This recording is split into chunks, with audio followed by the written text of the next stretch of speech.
Welcome back to Silhouette Studio. In this video, we're going over the Trace tool. Before we begin, we want to remind you that the Trace tool should not be used to trace licensed or copyrighted images that you do not own or have permission to use. Now let's get started. The Trace feature allows you to assign cut lines to imported images or create custom graphics from bitmap artwork. Once your image is imported into Silhouette Studio, open the Trace panel. You'll find the icon on the right side of the screen. It looks like a butterfly. In Standard Edition, you'll have access to the basic Trace tab. In Designer Edition and above, you'll also see Trace by Color and Magnet Trace.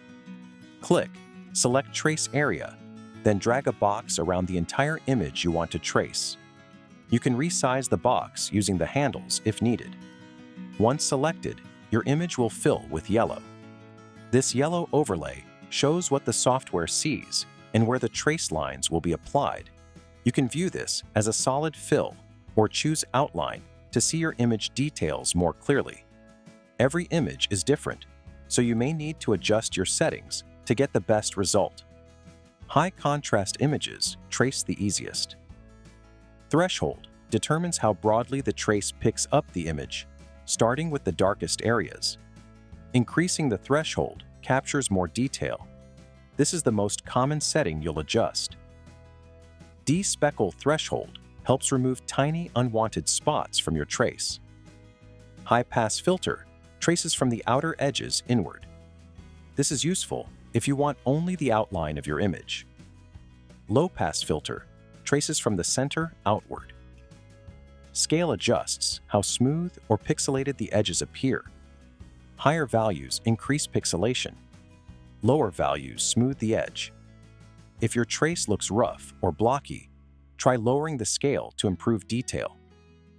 Once your preview looks good, choose from 3 trace styles. Trace creates all outer and inner lines, including holes and details. Trace outer edge traces only the outside shape. Great for print and cut designs. Trace and detach cuts the image away from its background. Useful for removing white backgrounds or isolating parts of an image. Images traced automatically have active cut lines. If your trace has many small pieces, or you want to separate the lines, right-click and choose Release Compound Path. If you have Designer Edition, you'll see an eyedropper icon at the top of the panel. This is Trace by Color. Select Trace by Color, then click on the part of your image you want to trace. That color will highlight with yellow. You can preview this as a solid fill or an outline, and you can adjust tolerance to expand or limit what's included. You can choose Single Area, traces only one continuous area of that selected color, or All Areas, traces all areas of that color within the trace box. Once satisfied, choose Trace or Trace and Detach, just like normal tracing. The last tab is Magnet Trace. Click the icon that looks like a magnet. Magnet Trace allows you to manually follow the edges of an image with guided assistance. Click Magnet Trace to begin. Your cursor will turn into a red dot with a circle around it. The circle shows the distance the tool is scanning for high contrast edges. You can increase or decrease that size in the panel by using the slider or your mouse wheel.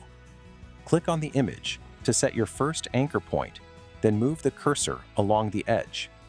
A green preview line will form as the tool snaps to nearby edges. Left-click to place a point for those tricky edges and sharp angles. Hold left-click to draw a straight segment, and right-click and hold to rewind if you make a mistake. Once you complete the path, the trace will close automatically. Then choose Trace or Trace and Detach to finalize it. And that's everything you need to know about the Trace tool in Silhouette Studio. We hope this video helps you create clean, accurate trace lines for your projects. Thanks for watching, and as always, happy designing.